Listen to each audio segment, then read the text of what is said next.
Baik, perkenalkan nama saya Alvina Febrianti dengan NIM 210509740005 dari kelas Pendidikan Teknologi Informasi kelas B.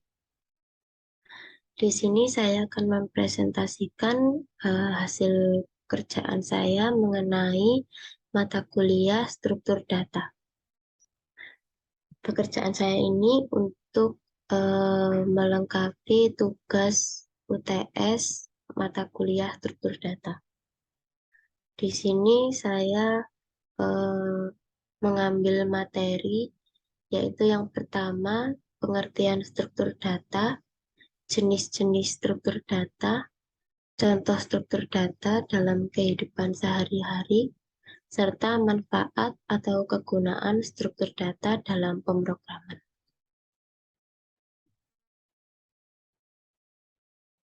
Baik, langsung saja. Slide selanjutnya. Yang pertama terdapat pengertian. Struktur data ini adalah suatu cara untuk menyimpan dan mengatur data secara terstruktur dalam sistem komputer atau database, yang mana agar mudah diakses. Data-data ini berbentuk angka, huruf, simbol, dan lain-lain yang akan diletakkan di dalam kolom-kolom atau susunan-susunan tertentu. Struktur data sendiri dapat digunakan untuk mengelola database, melakukan kompresi file, dan mengolah data-data lainnya. Nah, selain itu, struktur data ini juga mempengaruhi ketepatan algoritma dalam suatu program. Di dalam susunan struktur data ini terdapat indeks dan node.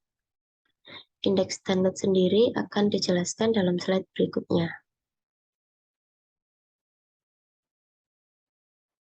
Nah, indeks dan node.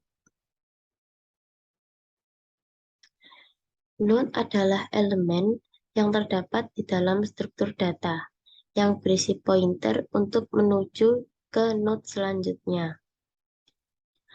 Nah, seperti ini, angka 0, 1, 2, dan 3 ini disebut node. Jadi angka 0, 1, 2, dan 3 disebut node. Sedangkan indeks adalah objek di dalam sistem database yang dapat mempercepat suatu proses pencarian data. Indeks ini dalam gambar berisi angka 1, 0, 0, 0. Jadi apabila gambar ini dibaca, maka node 0 memiliki indeks 1 dan 2 dan 3. Node 1 memiliki indeks 0 dan 2. Node 2 memiliki indeks 0 dan 1. Node 3 memiliki indeks 0. Selanjutnya, terdapat jenis-jenis struktur data. Di dalam sini, jenis-jenis struktur data saya menyebutkan ada 10. Yang pertama, vektor, matriks, array, series, data frame, table, vektor, list, dictionary, dan tuple.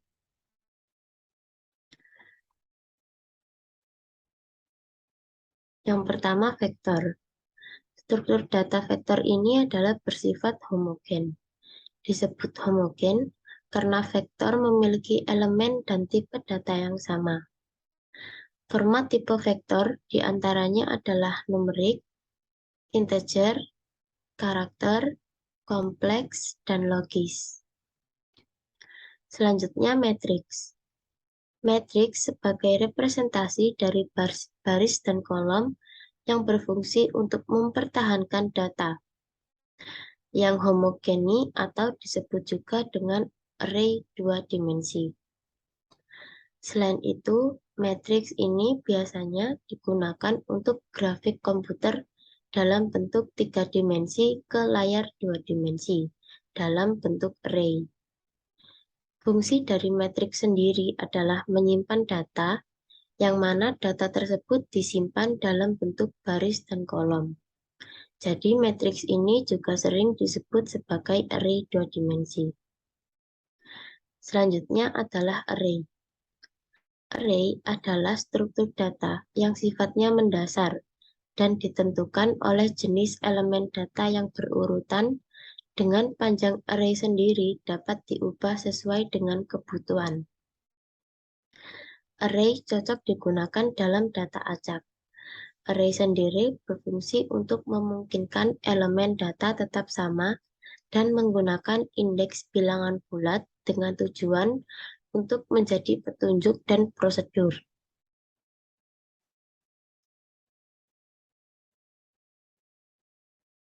Selanjutnya series.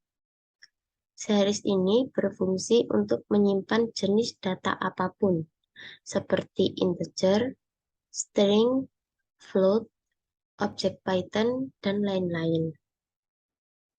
Selanjutnya terdapat data frame.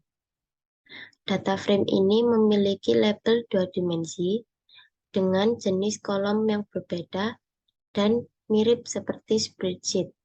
Jadi data frame ini juga dianggap sebagai seperti spreadsheet. Data frame ini menerima input seperti dikte dari 1 dimensi, 2 dimensi numpy array, seri A, dan banyak frame lainnya. Selanjutnya tabel. Tabel sendiri memiliki peran penting untuk menemukan informasi yang diperlukan dan berfungsi sebagai pengunci dari masing-masing data.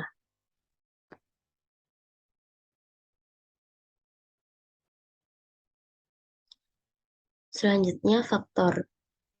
Faktor ini berfungsi untuk mengambil sejumlah nilai yang diambil dari objek data dan menyimpannya dengan berbagai level. Jadi di dalam faktor terdapat data-data yang disimpan dengan berbagai level data tersebut. Faktor sendiri menyimpan data dengan nilai integer dan string. Faktor juga dapat digunakan sebagai kolom dengan nilai yang unik dan terbatas. Selanjutnya list. List ini biasa digunakan dalam Python untuk membuat suatu proyek. Item di dalam list dilengkapi dengan urutan identifikasi yang unik. Selanjutnya dictionary. Dictionary memiliki satu set kunci, yang setiap kuncinya ini memiliki satu nilai terkait. Dictionary ini memiliki fungsi untuk mencari nilai dengan cepat.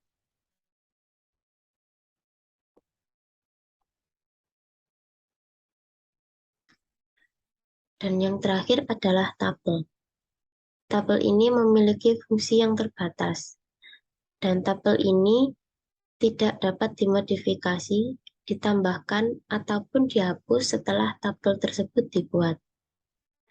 Daftar di dalam tabel didefinisikan dengan memakai tanda kurung dan elemen-elemennya dipisahkan dengan tanda koma.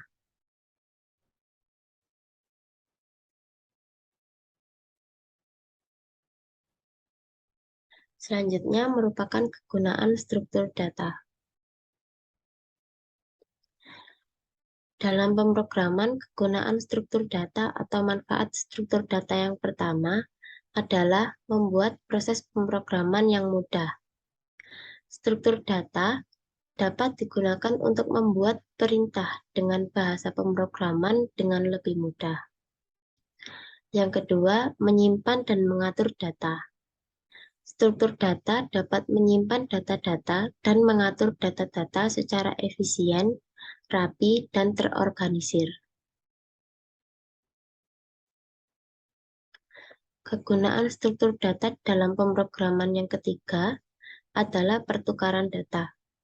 Struktur data dapat membagikan informasi atau melakukan pertukaran data dengan cepat dan mudah, walaupun dilakukan antar aplikasi. Yang keempat, meningkatkan kualitas algoritma. Struktur data dapat berpengaruh dalam tingkat efektivitas suatu algoritma.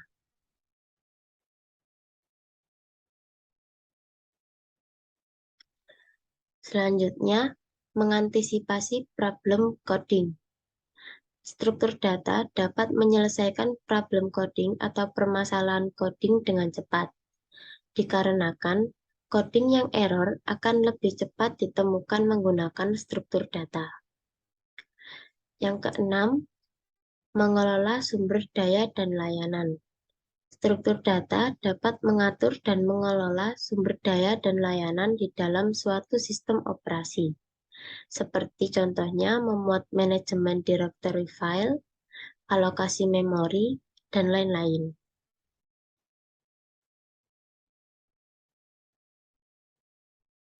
Selanjutnya, kegunaan struktur data. Yang ketujuh adalah pengindeksan. Jadi, struktur data dapat digunakan untuk mengindeks suatu objek yang tersimpan di dalam database.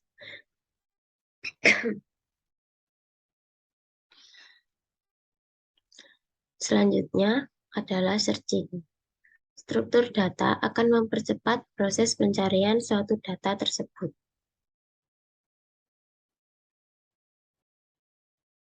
Dan kegunaan struktur data dalam pemrograman yang terakhir adalah skalabilitas, yaitu struktur data dapat digunakan untuk mengalokasikan dan mengelola penyimpanan data di seluruh lokasi penyimpanan. Dan suatu aplikasi dengan big data atau data yang besar dapat terjamin performa dan kemampuan upgrade-nya.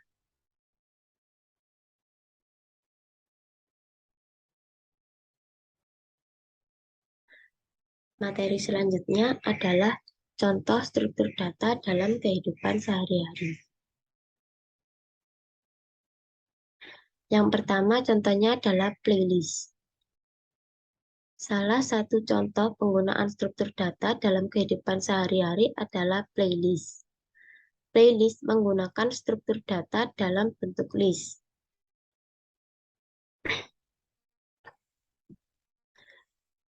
Playlist biasanya terdapat di dalam aplikasi-aplikasi streaming music, yaitu contohnya seperti Spotify, Joox, YouTube Musik, dan lain-lain. Nah, playlist ini akan dibuat secara algoritma untuk mendapat playlist yang terputar secara otomatis. Playlist sendiri mengikuti garis linear, yang biasanya terdapat petunjuk sebelum atau previous dan petunjuk berikutnya atau next yang memungkinkan pengulangan tanpa restart manual.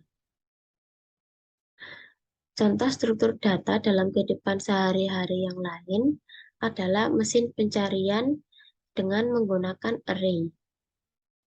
Mesin pencarian biasanya terdapat pada halaman web yang terkait dengan pencarian dalam bentuk array.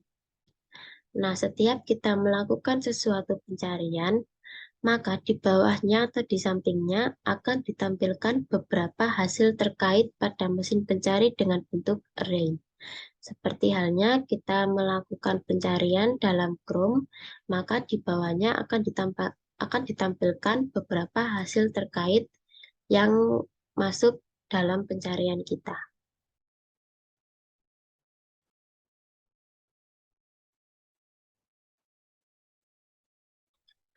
Selanjutnya terdapat kesimpulan. Kesimpulan dari materi ini adalah struktur data memiliki arti identik, yaitu mengelola, menyimpan, dan mengedit suatu data-data. Struktur data ini memiliki banyak jenis, di antaranya yaitu yang pertama vektor, matrix, array, series, data frame, table, faktor, list, dictionary, dan tuple. Di dalam bab sebelumnya telah dibahas mengenai fungsi-fungsi dari masing-masing jenis struktur data tersebut. Struktur data sendiri sangat berguna dalam pemrograman. Di antaranya, seperti yang telah disebutkan tadi, yang pertama dapat membantu untuk menentukan problem, error pada coding. Selanjutnya, meningkatkan efektivitas dan kualitas algoritma. Juga memberikan informasi pertukaran data dengan mudah, menyimpan data dengan efisien, membantu membuat perintah pemrograman dengan mudah, mengindekskan suatu objek database, dan lain-lain. Contoh struktur data dalam kehidupan sehari-hari diantaranya adalah playlist yang dapat ditemukan dalam aplikasi streaming musik, yaitu seperti Spotify, Joox, YouTube Musik, dan lain-lain. Serta contoh struktur data yang lain adalah mesin pencarian array.